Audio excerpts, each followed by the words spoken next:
हम सब लोग हर समय रोज़ाना कभी ना कभी इंटरनेट का लगातार इस्तेमाल करते हैं।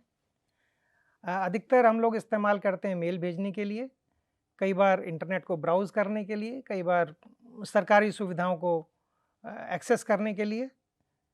लेकिन अधिकतर जब भी हम इंटरनेट पे इन सब जब भी हम इस्तेमाल कर रहे होते हैं, उस समय हमारे पास जनरली या तो ब्राउज़र होता है जिसको हम यूज़ कर रहे होते हैं, या कोई ऐप होता है। तो ये सब जो चीज़ें ब्राउज़र या ऐप ये किसी सर्वर से हमेशा कनेक्ट करते हैं। तो अधिकतर जो प्रचलित अभी प्रणाली है इंटरनेट के अंदर उसमें सर्वर होते हैं और बाकी जितने यूज़र हैं उन सर्वर्स को एक्सेस करते हैं। इसका मतलब जो सर्वर को ओन करता है वो उसके पास सारी इन्फॉर्मेशन रहती है और वो उस इन्फॉर्मेशन को एक्सेस कर सकता है।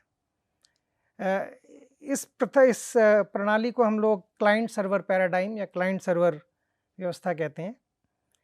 इसके अंदर एक जो समस्या होती है जैसे-जैसे हमारे यूज़र्स बढ़ते हैं, हमें बड़े सर्वर की ज़रूरत पड़ती है या कई बार पहले से बड़े सर्वर का हमें प्रोविज़निंग या व्यवस्था करनी पड़ती है। लेकिन यही एक तरीका नहीं है इसके थ्रू हम इंटरनेट को चला सकते हैं। इसके अलावा दूसरा मेथड भी है जिसको हम पीयर टू पीयर नेटवर्क कहते हैं। तो ये इस मूक कोर्स में जो कि हिंदी के अंदर है इस बार, इसके अंदर हम इसी नई व्यवस्था के बारे में डिस्कशंस करेंगे।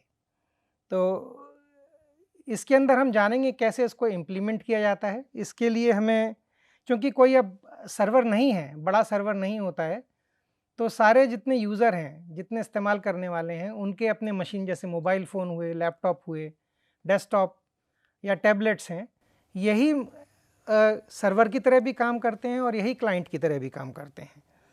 और कोई अलग से समर्पित सर्वर नहीं होता है इसके अंदर किसी भी काम के लिए।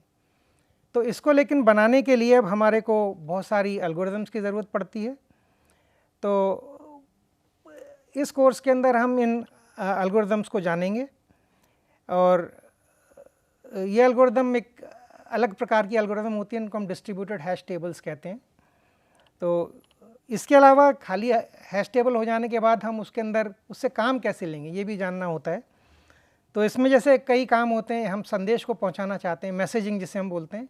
जैसे हम व्हाट्सएप यूज़ करते हैं, उसमें आप मैसेज लिखते हो या बोल देते हो इस मैसेज को और आपके फ्रेंड के पास, आपके दोस्त के पास चला जाता है। तो उसी प्रकार इसके अंदर भी किया जा सकता है, लेकिन अब ये सर्वर के थ्रू नहीं जाएगा। व्हाट्सएप में व्हाट्सएप के सर्वर पे जाता है पहले, फिर आपके दोस्त के पास जाता है। यहाँ पर हम सीधे भेज सकते हैं।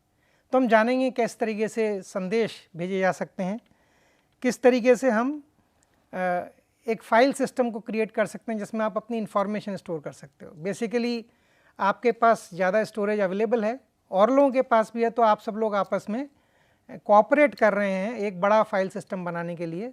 तो मैं दूसरे को रिलायबिलिटी दे रहा हूँ, दूसरे को ये सुविधा दे रहा हूँ कि उसका डाटा लॉस नहीं होगा, वो मेरे को दे रहा है। तो हम एक दूसरे से कोऑपरेट कर रहे हैं, तो इसके बारे में जानेंगे।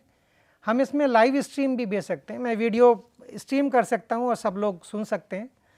तो इसको भी बिना सर्वर के किया जा सकता है। तो इसकी खूबसूरती ये है कि इसमें कितने भी लोग जुड़ सकते हैं, पूरी दुनिया के सारे लोग एक साथ जुड़ सकते हैं और हमें सर्वर की ज़रूरत नहीं पड़ेगी।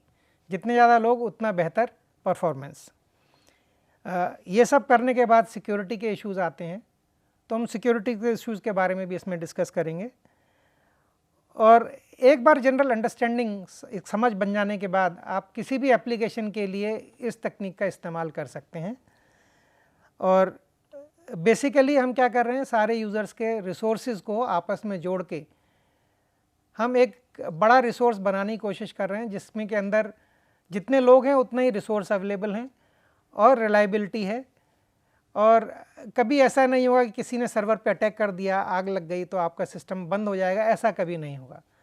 तो आप सब लोग इस मूक को ज्वाइन कर सकते हैं और इस तकनीक के बारे में जान सकते हैं, जो कि फ़ायदेमंद होगी कि ऐसा इंटरनेट बनाने में जो कम ऊर्जा खाता होगा और इसका हम कह सकते हैं ग्रीन इंटरनेट होगा, क्योंकि इसमें उतनी ऊर्जा की ज़रूरत पड़ेगी जितने कि लोग होंगे। अगर लोग कम होते जाएंगे ऊर्जा भी कम खर्च होगी, हमें बड़े डाटा सेंटर्स की ज़रूरत नहीं पड़ेगी इसके अंदर। सो उम्मीद करता हूँ आपको ये कोर्स में आनंद आएगा। तो इंतज़ार करेंगे पहले मूक लेक्चर के रिलीज़ होने का और दोबारा मिलते हैं आपसे उस समय। धन्यवाद।